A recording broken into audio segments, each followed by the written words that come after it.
If you've spent any time researching Neville Goddard, you've almost certainly come across four letters that show up again and again. SATS. It stands for State Akin To Sleep, and it's genuinely his most documented, most frequently referenced technique across his lectures and books. But despite how often it's mentioned online, a lot of people only get a surface-level version of it. Repeat an affirmation before bed and call it done. Today I want to actually explain SATS properly, based on what Neville really taught, so you understand not just what to do, but why it works the way it does. Let's start with the name itself, because it tells you exactly what this technique is built around. State akin to sleep means a state similar to sleep, not sleep itself. This is a specific, narrow window of consciousness. The drowsy, relaxed transition period right before you actually fall asleep, when you're still technically awake and able to direct your attention, but your mind has slowed down significantly from its usual daytime alertness. Neville taught that this particular state matters so much because of what happens to your critical, analytical thinking during it. Throughout your normal waking hours, your conscious mind is active, questioning, comparing, doubting, constantly evaluating whether something is realistic or true. This is useful for everyday functioning, but it also creates resistance whenever you try to consciously adopt a new belief that contradicts your current circumstances. As you become drowsy, that critical resistance naturally softens. You're not unconscious, you're still aware, but the usual mental noise and skepticism quiets down considerably, making it a genuinely more receptive state for impressing a new feeling or assumption onto your subconscious mind. Let's walk through the actual mechanics of how Neville described practicing this, because the specifics matter here more than most surface-level explanations let on. The practice begins as you're lying down to sleep, allowing your body to relax fully. Neville placed real emphasis on physical relaxation as a starting point, because he taught that a genuinely relaxed body makes it significantly easier to access a genuinely relaxed, receptive mental state. This isn't a technique you rush into while still mentally wound up from your day. It requires actually letting your body settle first. Once you're in that drowsy, relaxed state, not fully asleep, but definitely past full alertness, this is when you bring to mind a specific scene related to your desire. Neville was extremely specific about this part. It needs to be a single, brief scene, not an elaborate, extended story. A scene that implies your wish has already been fulfilled. Something small enough to hold clearly in your imagination without needing constant conscious effort to sustain it. Let's talk about why the scene needs to be brief and specific, rather than long and elaborate, because this is one of the most misunderstood parts of the technique. Neville taught that a short, clearly defined scene, something like shaking someone's hand in congratulations, or feeling a specific object in your hand that confirms your wish, is far more effective within this drowsy state than trying to imagine an entire complex sequence of events. In this relaxed, less analytically active state, your capacity for sustained, complex imagination is naturally somewhat reduced, which is exactly why a brief, singular scene works better than an elaborate narrative you'd need full conscious effort to maintain. Here's where the real depth of SATS comes in, something a lot of surface-level explanations skip entirely. Repetition of the scene. Neville specifically taught that you don't just imagine the scene once, you repeat it over and over, like a loop, feeling it fully each time, until the feeling of it being real becomes natural and convincing, rather than something you're consciously straining to produce. This repetition happens within that same drowsy, pre-sleep window, replaying the same brief scene again and again as you drift closer to actual sleep. Let's talk about why this specific repetition matters so much according to Neville's teaching. A single pass through an imagined scene, even done well, tends to produce a relatively light impression. But repeating that same scene multiple times within the naturally receptive drowsy state deepens the impression considerably. Similar to how repeating any action tends to reinforce it more strongly than doing it just once. This is part of why Neville considered SATS particularly effective. It combines the naturally receptive quality of the drowsy state with the reinforcing power of deliberate repetition, rather than relying on either element alone. I want to address the feeling component specifically, because Neville was consistently clear that the technique fails if you're simply picturing the scene mentally without actually feeling it. This isn't watching a movie play in your mind from a distance. It's meant to feel as though you're actually inside the scene, experiencing it directly, engaging your senses as fully as possible. If you're imagining shaking someone's hand in congratulations, you're meant to feel the actual sensation of that handshake, hear the tone of their voice. Notice your own physical sensation of relief or joy in that specific moment, rather than simply observing a mental image of the event happening to you from a distance. Let's talk about why the specific choice of scene matters and how to actually choose one effectively. Neville suggested choosing a scene that would naturally, logically occur if your wish had actually already come true. It doesn't need to be the wish itself directly. In fact, it's often more effective if it's a smaller, related scene that implies the wish is fulfilled, rather than trying to imagine the entire outcome all at once.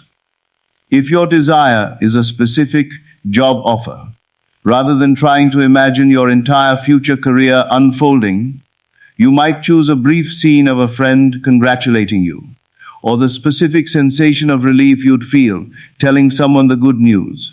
Something small, specific, and easy to sustain repeatedly within that drowsy window. I want to walk through a practical example of what an actual SATS session might genuinely look like, based on Neville's own description of the process. As you lie down to sleep, you consciously relax your body, letting go of physical tension. You allow your mind to naturally begin slowing down alongside your body. As you feel yourself entering that drowsy, relaxed state, you bring to mind your chosen scene, brief and specific, and you let yourself genuinely feel it, engaging your senses as fully as you can within that relaxed state. As the scene naturally fades from your attention, drifting as your mind wanders in that drowsy state, you gently bring it back, replaying it again, feeling it again, repeating this cycle several times as you continue drifting toward actual sleep. Let's talk about what happens if you fall asleep during this process, because this is something Neville actually addressed directly. Falling asleep while still engaged in the scene isn't a failure of the technique. In fact, he suggested it can be beneficial, allowing that final, felt impression to carry directly into sleep, without the interruption of returning to full, waking alertness afterward. The goal isn't to complete a specific number of repetitions before some arbitrary stopping point. It's to genuinely engage with the felt scene as many times as feels natural, before sleep takes over on its own. I want to address something important about consistency, because SATS, like all of Neville's actual documented teachings, was never presented as a single session solution. He taught that this needed to be practiced nightly, repeatedly, night after night, for the impression to genuinely take hold and influence your subconscious deeply enough to actually shift your dominant assumption over time. A single night of practicing SATS might create a brief, pleasant shift in feeling, But the real transformation Neville pointed to comes specifically from consistent, repeated nightly practice, sustained over time, rather than a single attempt expected to produce dramatic, permanent change immediately. Let's talk about a common mistake people make when attempting SATS, treating it as a purely mental, effortful exercise rather than a genuinely relaxed, feeling-based one. If you're lying in bed, tensely trying to force yourself to picture a scene while your mind is still fully alert and analytically engaged, you're not actually practicing SATS, as Neville described it. You're practicing regular, daytime style visualization, just in a different physical location. The entire technique depends specifically on accessing that naturally drowsy, less critically resistant state first, before attempting the scene work, rather than skipping straight to visualization while still fully mentally alert. I also want to mention something Neville emphasized about the emotional quality of this practice, that it should feel calm and natural, rather than strained or effortful. If you notice yourself forcing the feeling, straining to convince yourself, or feeling frustrated that the scene doesn't feel real enough yet, it often helps to simply relax further, rather than pushing harder, allowing the feeling to arise more naturally from the relaxed state itself.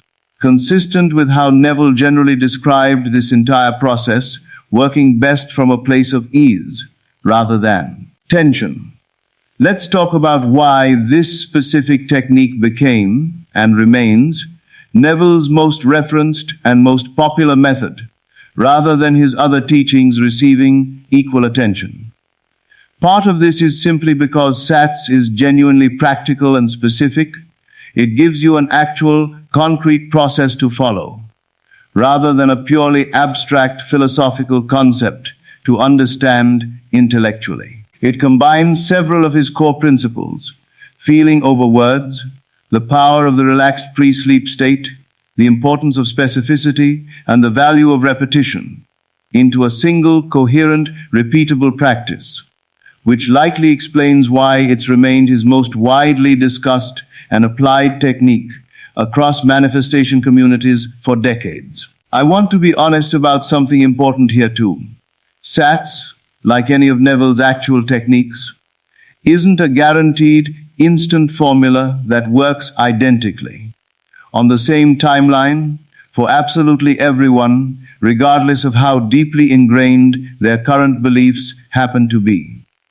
If you're working to shift a belief you've held strongly for many years, expect that genuine transformation likely requires sustained, consistent nightly practice over a meaningful period of time, rather than expecting a single week of practice to completely override years of previously reinforced belief.